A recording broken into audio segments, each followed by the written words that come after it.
Good morning again. Welcome to Culture, Creation, and Creed, or Creation, Culture, and Creed, as it were. This is a class where we're exploring the foundations of the Christian faith and looking at this through one of the fundamental confessions of the Christian faith, which is the Nicene Creed, which is what we confess every week, which we're starting with the first line of that. I believe, or we believe rather, in one God, and that's the line we're looking at in this class series. And we'll see how far we get. We'll see if we get to God the Father Almighty, or one God the Father Almighty. But we're exploring the question of God. We looked at the question of who we are in light of God. What is community? What does it mean to believe? What does it mean to doubt? What's the role of doubt in the path to truth? And today we're going to continue looking at the question of who is this one God? How do we know that God exists? Can we know that God exists? Is this something that science can tell us anything about? Is this something that our personal experience can tell us anything about? What do we do with this question, which is a fundamental question in the world today, this question of the existence of God? This is a question that folks have been asking for thousands of years and trying to find answers to this, right? A lot of us in this room are in this room because we're interested in this question, or we feel we have an answer to this question, or we feel like we have certain knowledge. Some of us might feel like we know the answer to this question absolutely. The concept of God as part of human nature is what we talked about last week, this idea of God being part of the way we think, part of the structure of our minds. And so that's recorded and will be online soon if you want to take a look at that class. But today we're picking up a different sort of question, asking about experience, logic, and science as it relates to the existence of God. So we're going to talk a little bit about, you have this idea of God as part of your human nature, but is it supported, right? Is this idea of God that you might have as, I feel like there might be God. What does science say about that? What does logic say about that? How do we test this idea of the existence of God to see if it's true or not? And we can look at this in a number of different ways. We can ask questions like, well, why is there something rather than nothing? Is that a significant question? Is that a relevant question? What about the universe? If the universe was eternal, would that be its own explanation? But what if the universe has a beginning?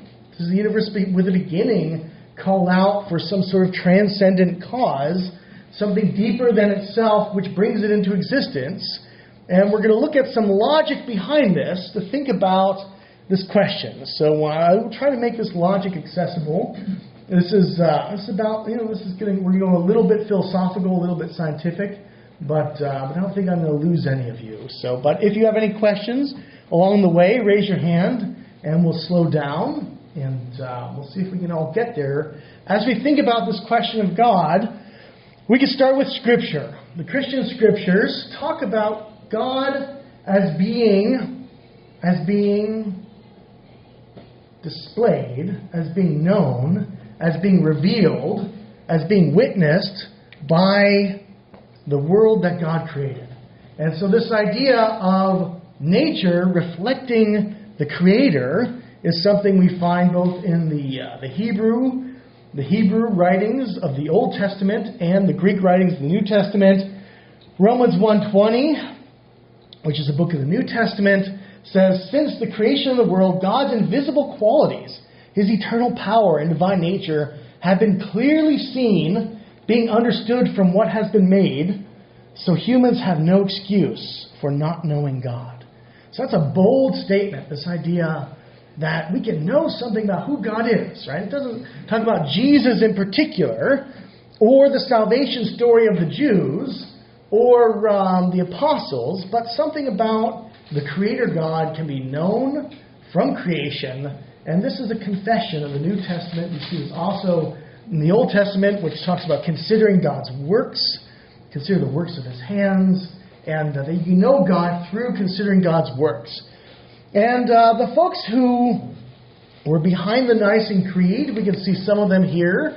We mentioned folks like Gregory of Nyssa, Basil of Caesarea, Athanasius. Also in the East, folks who accepted the Nicene Creed in the Eastern Asian Syriac church like Ephraim, of Nisibis, and Ambrose of Milan. You have all these folks actually talked about this as two books, that God created two books, Scripture and nature, and both these books witness to the same God. That those who gave us the Nicene Creed, so we can look at this generation that were there at the councils, that were there defending the Nicene Creed, they had this idea that nature testified to that Scripture and the created world are two works of one and the same Lord. Ephraim of Nisibis, who's in the Eastern Syriac Christian church early on, talks about God's two witnesses. And we find this as a scriptural concept.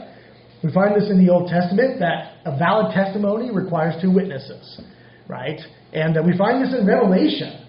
God's two witnesses show up at the end times, right? And this idea of two witnesses, well, one witness could be lying, but a second witness makes a better case. So you at least need two witnesses to consider something as a legitimate occurrence in Jewish law. So Ephraim, who's a Jewish Christian, says, well, who are God's two witnesses? And he says, Scripture is one, but nature is the other, right? And so this goes into early science. These folks are some of the early scientists. Actually, Basil of Caesarea, who was important for the Nicene Creed, I would also call the father of modern science. So I made this argument in some of my published works that Basil is actually gives us the foundations for modern science, and this is in the 300s, right? And so the same folks who are thinking about science and nature are seeing this as testifying to God's reality. So we say, okay, well, what about logic? How does this all come together? So I'm going to give you an argument and walk you through it, and we'll see what we think of it at the end. This is a version by Thomas Aquinas, who was a Christian philosopher in the Middle Ages. He really liked Aristotle. A version of this argument goes back to Aristotle. And this is a way of thinking about God, although Aquinas rejects some aspects of Aristotle's version of this, and we don't have to worry about the details. But the argument goes something like this. There exist things that are caused. We can ask, is this a true premise or not? Right? If I push this little button and I see a little red dot, did I cause that red dot to appear on that screen? Right? What actually caused it to appear on that screen? Thoughts, okay? My thought, perhaps pushing the button, right? Or somehow going through my muscles. And to say that, there are some things that cause others is a pretty basic assumption, right? And so we start there. This is a witness. You look around the world, some things cause other things to happen. And most people would accept that. The only person I know of that would reject causation completely is a skeptic by the name of David Hume. And you can't have any science if you don't have causes. So it's a non-starter if you're going to look into the deeper explanation of things. So we'll call that a reasonable premise. Nothing can be the cause of itself. Now, this one might take some thought. Right? You say, okay, well, do you know anything that can cause itself? Did each of us cause ourselves to come into existence? Right? No, we had parents. Our parents had parents. We can work back through history. We can say, okay, well, we can get to the Big Bang, maybe, and ask, well, what caused the Big Bang? Does it need a cause? It seems like everything since then, at least, has had a cause. So maybe with one exception, we say, okay, well, our experience of nature is that nothing causes itself to happen. Right? Causes don't cause themselves. There cannot be an infinite regress of causes. This is a more controversial one we'll look at in a little bit more detail. And so we're going to bracket this one for the moment till we can look at it. And we can think about this one. Well, maybe that's true. We'll see why Thomas Aquinas and others have thought this is true. There exists an uncaused first cause. This is actually logically follows if the first three premises are true. The fourth statement follows by a law of logic called the law of the excluded middle. You don't have to worry about it all.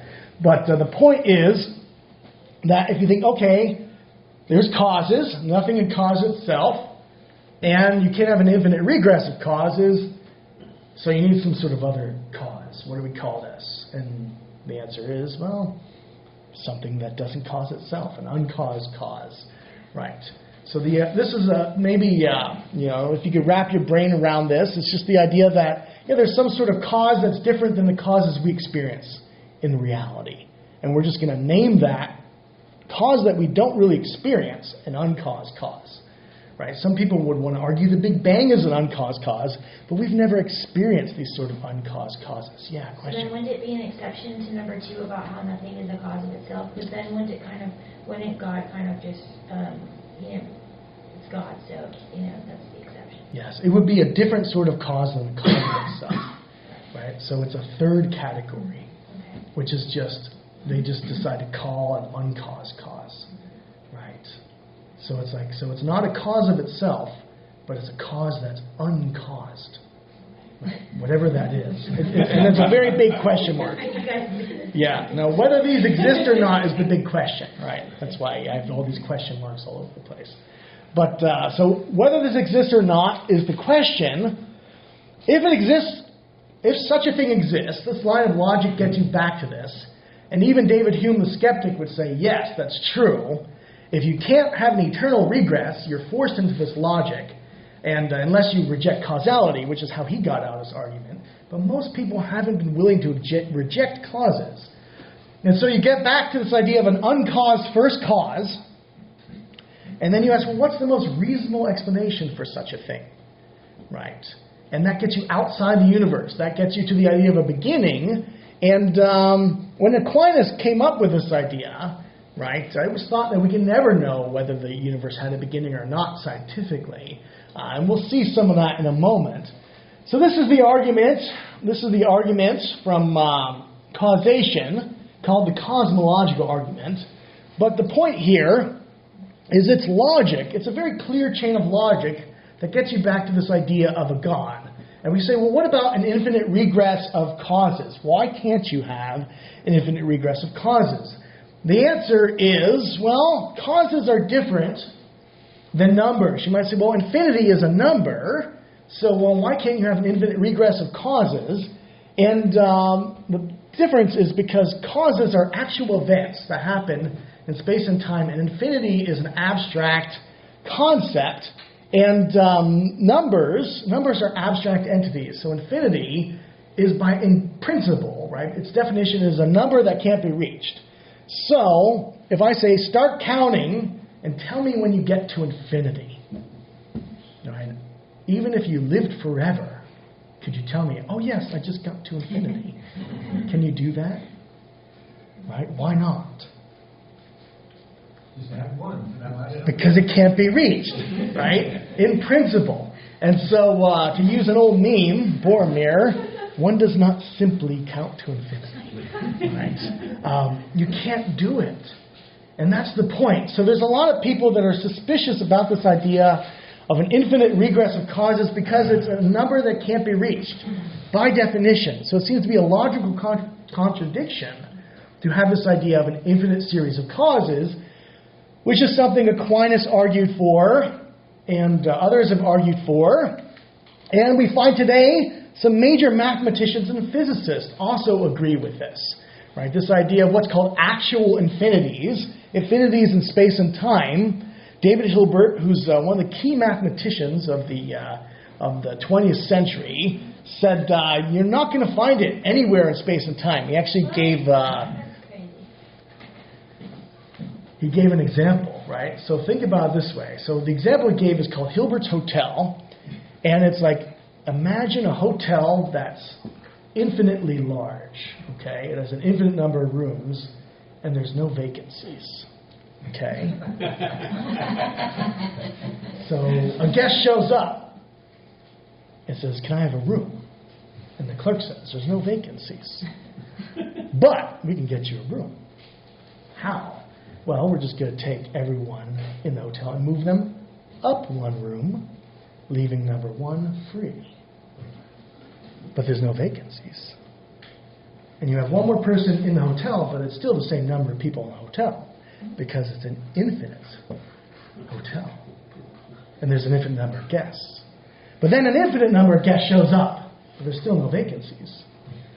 You say, well, how can you accommodate an infinite number of guests? Well, they have everyone move up plus one rooms, leaving all the odd-numbered rooms times 3, which is an infinite number. And you still have no more people or no more less people, right? Because infinity plus infinity is infinity. And infinity times infinity is infinity. And so there's so many paradoxes that emerge from this sort of thinking that Hilbert said this can exist in physical space and time. Right? So this is an argument against infinity. This is Hilbert's Hotel. George Ellis is a contemporary physicist who talks about mathematical infinity does not correspond to any physical reality. Right? And so there's a lot of arguments against infinity. He says infinity is an unattainable state rather than a large number. Right? You can't attain it by definition. The concept of physical infinity is not a scientific one. I asked Jonathan, who's a physicist in the room, what he thinks of actual infinities. And what was your response, Jonathan? I've never seen one. You've never seen one, right? And nor could you ever see one, right? Because you couldn't observe it even if it existed, right? And so we can say, okay, well, what do we do with this idea of actual infinities in the universe? All this supports the idea of an uncaused first cause. Because infinity is a serious scientific problem. I'm only giving you a couple slides on this, but there's a whole realm of research and data arguing against the idea of an actual infinite. And we can turn to the universe. Yes? So really, all this means for this whole series of logic is you can't just keep extending the cause further and further back in time. Yes. To say that there's an infinite regress of causes is a serious logical problem. Because the idea of infinity is something that can't be attained. Right? So to say there's an actual infinity in the history of the universe is a problem. Right? So that's what all these folks are arguing, which is, it's maybe a subtle point, but the point is infinity is a state that can't be reached. Therefore, it's a paradox to say we've reached infinity in an actual situation. Yeah, Bruce. The problem is, whether you conceive of a finite universe or an infinite universe, either is impossible to imagine. Yes. Either finitude or infinity is impossible to imagine. Or even, if you go back in time, both are impossible to imagine, right? So why is finite impossible? Because there's got to be something beyond whatever that limit is. Yeah, because you hit a limit. Yeah. And before the limit, it's true. Because physical laws break down.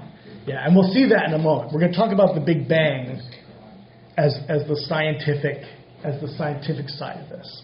So yeah, good point, and we're going to get there in a moment. Yes.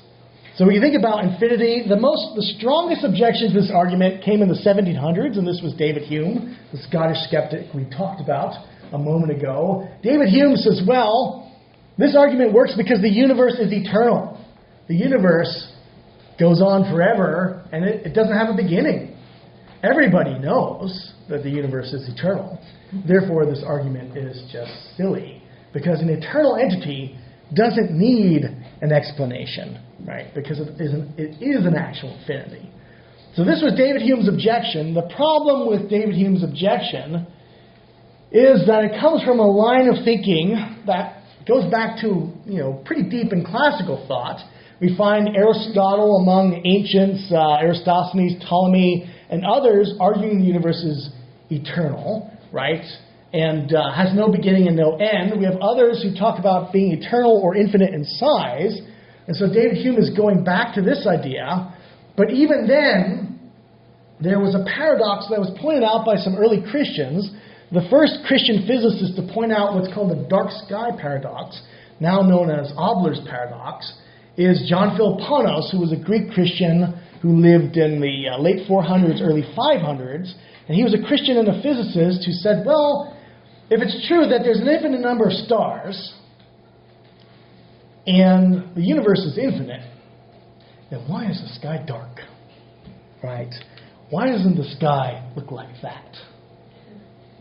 A blazing bunch of stars. And he made the assumption that stars weren't what Aristotle thought stars were. Actually, Basil of Caesarea, who gave us fought for the Nicene Creed, was the first person to say, actually, stars are the same physical substance as stuff on Earth. They're not ether. He rejected Aristotle's 5 elements and ether. He said, no, stars are actually like fire. They're just like the elements on Earth. They're not. There's the same laws. One creator God, a unity creation. the same laws that happen on earth also happen in heaven. It's not separate laws. So Philippolis is saying, well, we should expect stars. If they're infinite number, every line of sight should go to a star. Right? And so this is a paradox that was picked up by John Baradon in the Middle Ages, Johannes Kepler, who gave us elliptical orbits and was an early Copernican, also talked about this paradox. And other folks ignored it. Pierre-Simon Laplace was a mathematician and a physicist who ignored the dark sky paradox and argued for an eternal universe. Talked about the universe as a self-regulating eternal machine. And when Napoleon asked him, although this story is probably more of a myth than a truth, but it's something that Laplace would have said if Napoleon would have asked him this question. But he said, well, where in your hypothesis is God? Newton had a place for God regulating the solar system. Where's God in your hypothesis? He says, I have no need for the God hypothesis in his hypothesis. So he was the first real atheist cosmologist, Laplace. And this is who David Hume is using for his idea of an eternal universe. So this idea has a history, and this goes forward, fast forward to Einstein, fast forward a century or so to Einstein, and this is Einstein's view of the universe too, when he comes up with his theory of general relativity. And I'm not going to talk about the details of what relativity says, but the idea of general relativity is an understanding of the universe, and it's a whole new set of equations. And it actually implies a universe that's expanding, but Einstein actually balanced the expansion with what he called a fudge factor, called the cosmological constant. But the point is, he had to have the static eternal universe rather than an expanding universe, which his own equations implied. So he rejected interpretations of his own theory that said the universe was expanding because he was so set on this idea of an eternal static universe. Others, however, introduced this idea of an expanding universe. Alexander Friedman, interestingly enough, was an Eastern Orthodox Russian Christian who thought the idea of an expanding universe implied creation, and he thought that was pretty cool in terms of science, that you get a creation event out of Einstein's theory. And he gave one solution. Another was Georges Lemaitre, who's there. He was a physicist and a Catholic priest, who was known as the father of the Big Bang, though I've yet to see a Big Bang documentary who really gives him the credit that's due. It's interesting how many people ignore Lemaitre, probably because of the little collar he's wearing around his neck, right? Because science and religion, people are uncomfortable with that sort of pairing. But he is the person who gave us the Big Bang. Einstein rejected it at first, calling his theory an abomination at a conference, right? But later apologized to him when he got some experimental evidence. He said, okay, well, it looks like you're onto something. But it took a long time for Einstein to accept the Big Bang theory. And the atheist cosmologist Fred Hoyle, who had a weekly BBC radio show, actually made fun of it and coined the term Big Bang as a way of making fun of it. But now, the standard understanding of the universe is known as the Friedman, the guy on the top, Lemaitre, and then Robertson Walker, two guys we're not talking about, standard cosmology. So Big Bang is the standard understanding of the universe. It entails that the universe had a beginning. It began in this something called singularity, right? Out of nothing. That's what the theory predicts. Every bit of scientific evidence we have thus far substantiates the Big Bang theory. So it's the best, with quantum physics, with quantum mechanics, it's the best physical theory we have, right? So we have two great theories, quantum mechanics and the Big Bang theory. And all science tells us, well, these are true. And it's this idea of a beginning that was so uncomfortable, the folks like Fred Hoyle, who was an atheist that was reading, he knew these arguments. He said, well, if the universe has a beginning, that means there has to be a God. Therefore, he came up with a rival cosmology called steady state theory, right? Because he thought Big Bang equals God. We can't go there. We can't go there. But everything went there in terms of the science, and I'm going to see if this actually works with the audio. So that gives you sort of a whirlwind tour of the history of the universe. And we can think about this. We can say, okay, well, does this really entail a cosmos from nothing? And because the laws of physics all break down, and there's actually a point beyond which we can't see. And so some people say, well, how do we really know? it's a cosmos from nothing. John Barrow, who was a mathematical physicist at Cambridge, actually John Barrow used to be a member of this church. So if you know John Barrow's work, he was used to teach in this room, which is kind of fun.